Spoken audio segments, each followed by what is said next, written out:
જય શ્રી કૃષ્ણ. તમે બધાએ ગાય જોઈ છે? તો આપણે આજે ગાયનું ગીત ગાવાનું છે, બરોબર? હા, તો ચલો. આ શું છે? ગાય. સરસ. તો આ ગાય કેવી છે? આ ગાય કેવી છે? દૂધ આપે એવી છે. તમે જોયું ગાય દૂધ આપે જોઈ છે કોઈ દિવસ? જો ગાય છે ને એના હોજ જોડવાય એટલે આમ આપણે દૂધ કાઢવાનું હોય. કેમ આપણે દૂધ કાઢીએ? આમ દૂધ કાઢીએ, બરોબર? એ ગાયની હોજ જોડમાંથી દૂધ નીકળે, બરોબર? તો આ દૂધ કેવું છે? આ દૂધ કેવું છે? દહીં બને એવું છે. દહીં બને એવું છે. તમને ખબર છે આપણે દૂધ હોય, બરોબર? દૂધ આપણે સવારનું દૂધ હોય, સાંજે આપણે જોઈએ તો કેવું થઈ ગયેલું હોય? દહીં બની ગયેલું હોય. શું બની ગયેલું હોય? દહીં બની ગયેલું હોય, બરોબર? તો પછી દહીંને આપણે શું કરવાનું? આમ વલોવાનું. ચાલીને આપણે દહીંને શું કરવાનું? આમ વલોવાનું, એટલે કે છાશ બનાવવાની. શું બનાવવાનું? તો ચલો. આ દહીં કેવું છે? છાશ બને એવું છે. છાશ બને એવું છે.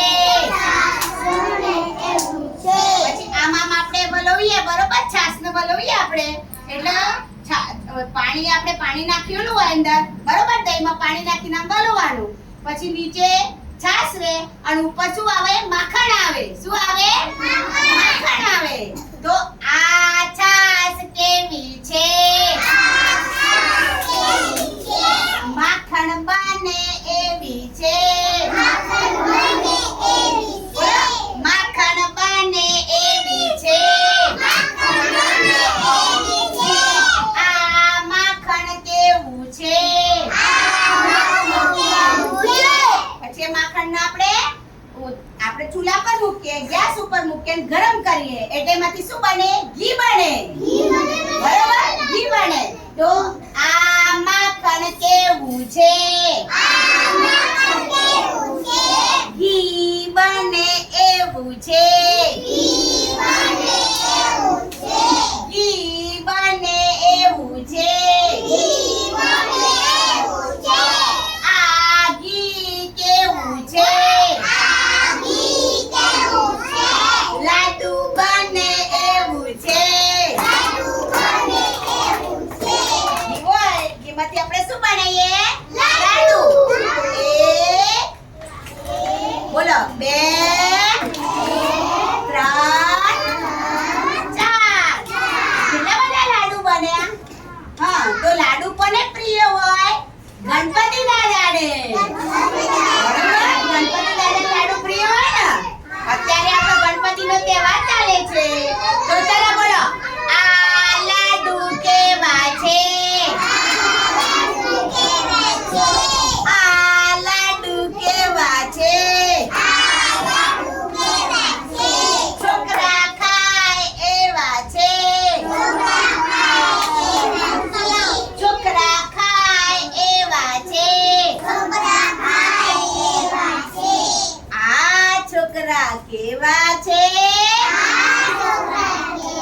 બન્યું, માખણમાંથી ઘી બન્યું, ઘીમાંથી લાડુ બન્યા